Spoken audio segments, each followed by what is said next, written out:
नमस्कार, मैं हूं किरण। स्वागत है आपका जन संदेश टाइम्स में।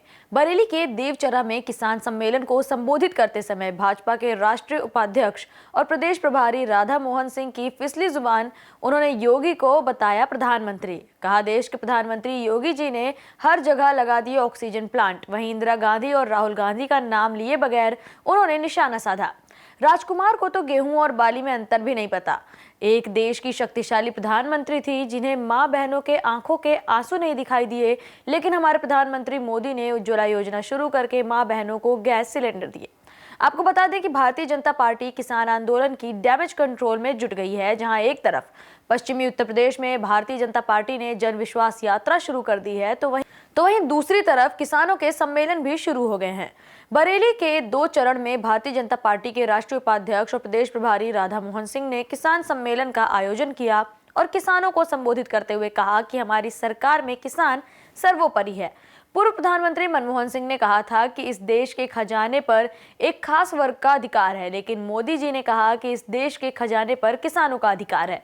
मोदी जी ने कभी जाति मजहब की बात नहीं की। राधा मोहन सिंह ने किसानों के लिए चलाई जा रही योजनाओं की जानकारी देते हुए कहा कि हमने नीम कोडेड यूरिया शुरू किया। यूरिया पर हमने सब्सिडी दी, जिससे उसकी कालाबाजारी पर लगाम लगी। वहीं कांग्रेस सरकार पर निशाना साधते हुए उन्होंने कहा कि जो काम 70 सालों में नहीं हुआ, वो काम प्रधानमंत्री नरेंद्र मोदी ने इतने कम समय में कर दिखाया। वहीं अखिलेश यादव और राहुल गांधी पर निशाना साधते हुए उन्होंने कहा कि इनके राज में 23 गन्ना मिल नीलाम हो गई थी।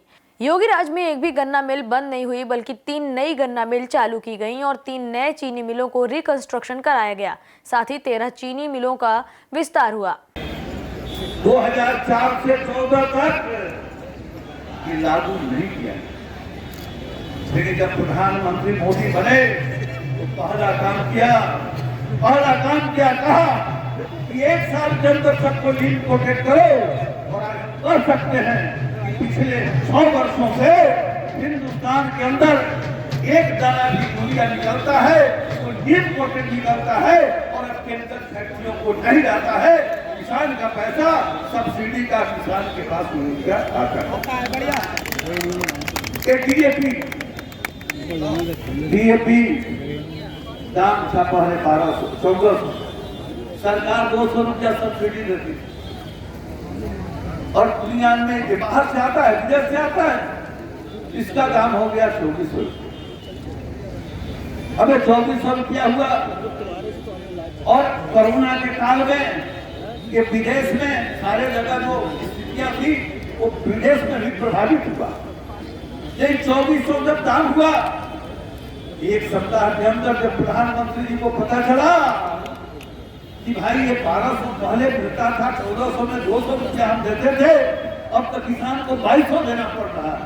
प्रधानमंत्री जी ने कहा कि नहीं, 1200 रुपया सरकार के खजाने से जाएगा 2400 में और किसान को 1200 में ही मिलेगा और 1200 में मिलेगा। जो बीच में शॉर्टेज होता है, विदेश से आना है और कोरोना के काल में उत्पादन पर असर पड़ता है, कभी कैबिनेट। अपने शहर से जुड़ी तमाम खबरों के लिए बने रहिए जन संदेश टाइम्स के साथ।